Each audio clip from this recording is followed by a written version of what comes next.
Welcome everyone to Neo Royal House of Pricey Cardboard. On today's episode of Commander Gameplay, we have been tasked to turn the amazing Group-Hug-Ageodon stream into a gameplay video. This video, in collaboration with our good friend ProxyLab, will feature two short but explosive matches. This will be the first episode where I'm not one of the players. Shocking, right? With that out of the way, let's get a look at our challengers and the decks they're playing.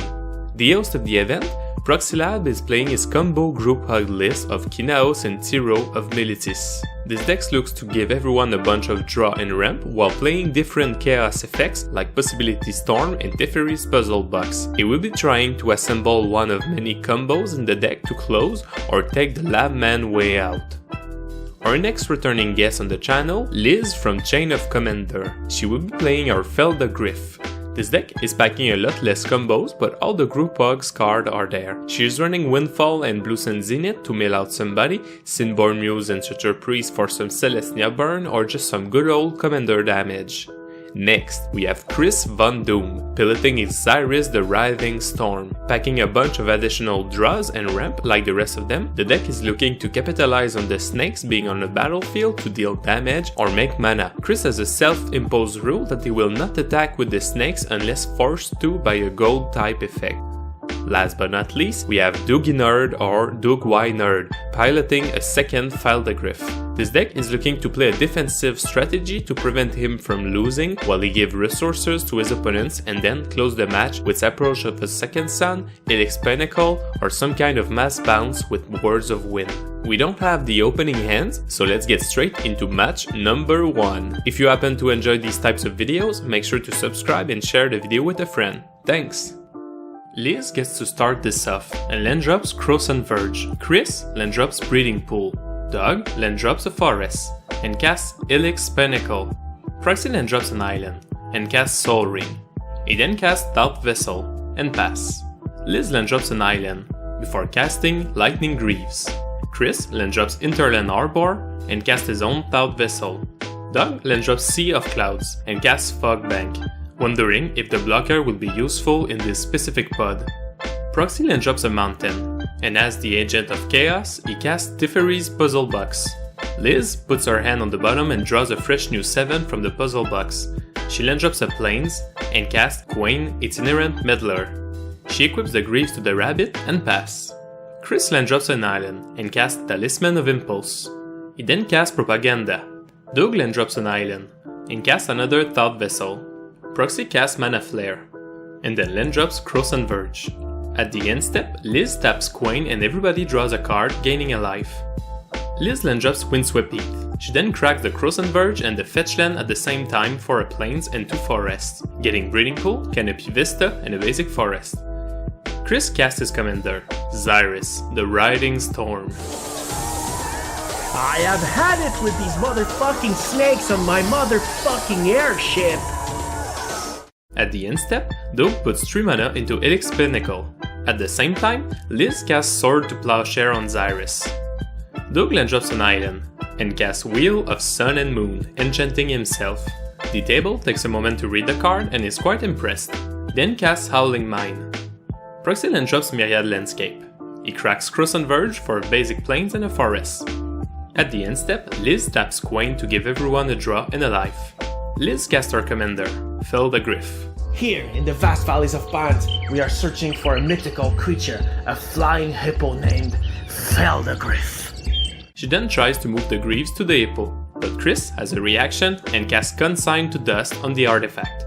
Liz reacts to the removal with Arcane Denial. The Greaves are then equipped. In going to combat, Phelddagrif attacks Chris. In second main, she casts Root Weaver Druid. Entering the battlefield, the Druid offers everyone to ramp. Chris declines while Doug and Proxy takes the deal, giving Liz an island and a mountain while they each get 2 basic lands. At Chris's upkeep, Liz and Chris get extra cards from Arcane Denial. He then Landrops Training Center. He recasts Xyris the Writhing Storm. After that, he casts Cultivate, getting 2 mountains. At the end step, Doug adds 5 to the Helix Pinnacle, before going to his turn. He goes through the Teferi's Puzzle Box process, but this time Chris controls Xyris, and so he creates a lot of snakes. Doug landrops Temple Garden untap, and then casts Approach of the Second Sun. In response, Proxy casts Prosperity where X equals 4. Each player draw, and Chris makes more snakes. Once everybody drew, Liz taps Coin for one more draw. The approach then resolves. Doug casts Temple Bell, and then Elixir of Immortality. He then shifts the turn to Proxy. At his upkeep, Proxy casts Beast Within on his own puzzle box. Reacting to the removal, Doug activates the Temple Bell. The box is then destroyed by its owner. After that, Proxy casts Teferi's Ageless Insight. Liz casts Naturalize, destroying the Temple Bell. She then casts Skullwinder. Entering the battlefield, Liz gets back Arcane Denial, and Chris gets back Consigned to Dusk. She casts Propaganda, and then drops an island.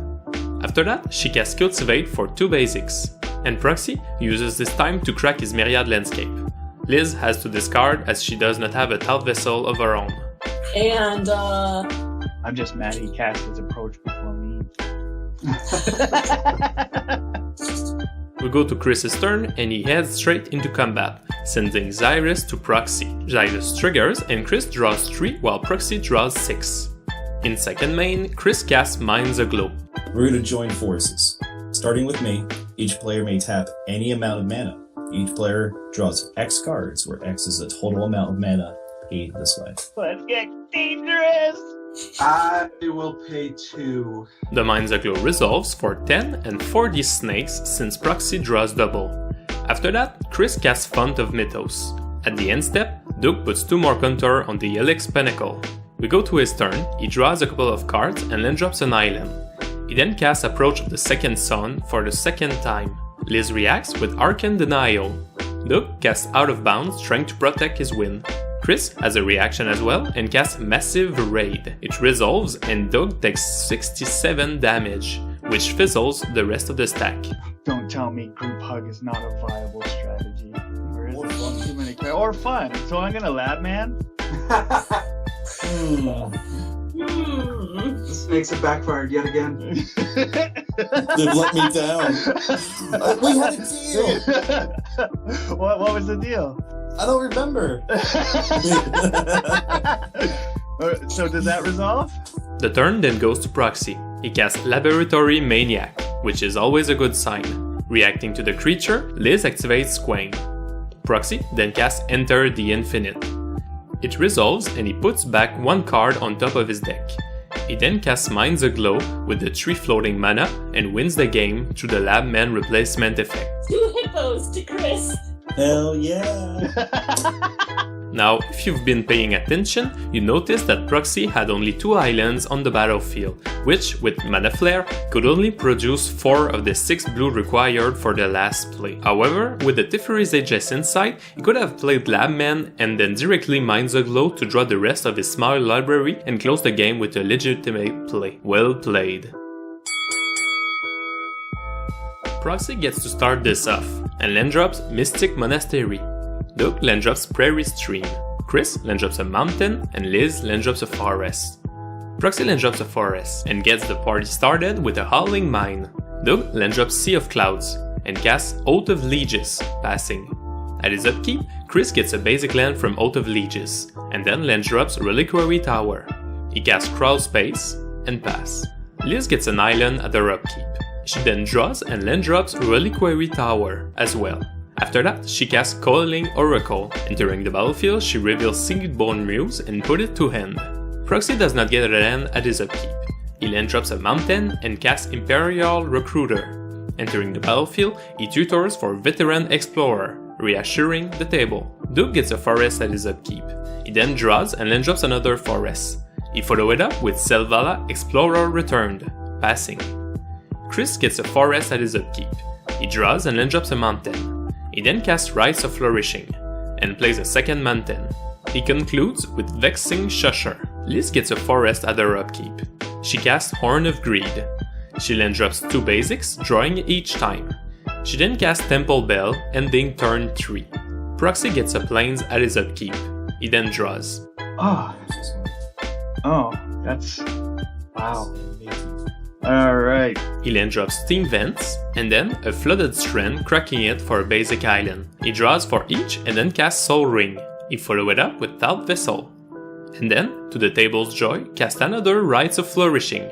He landrops Croissant Verge as a third land for turn, drawing from the horn, and pass. Doug gets a plane as his upkeep, and draws his 5 cards for turn. He landrops an island, a forest, and a plains, drawing for each. He then casts Spear's Whim, naming everyone as a friend. Chris uses this time to basic land cycle the Ash Baron while being in his deck.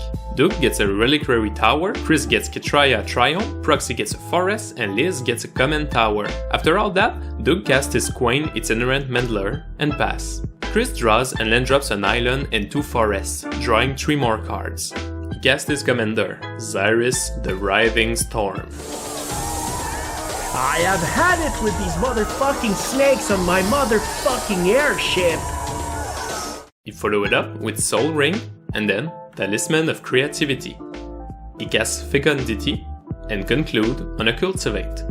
At the end step, Liz activates Temple Bell before untapping. At her upkeep, she gets a forest from the Oath.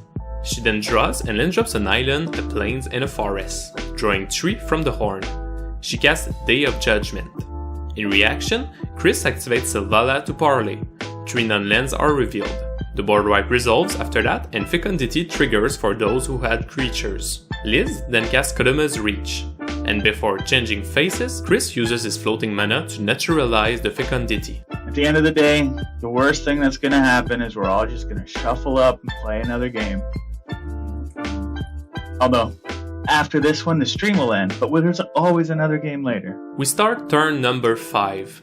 Proxy landrops a mountain and a forest, drawing for each. He then casts Mana Flare. He followed it up with Veteran Explorer and his own Temple Bell.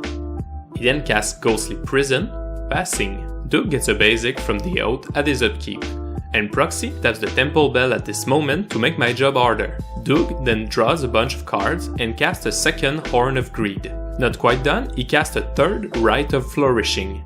Using the multiple land drops, he plays Maze of It, Glacial Chasm, Command Tower, and an island, drawing 2 for each lens. He then casts Words of Wind, followed by Platinum Empyrean.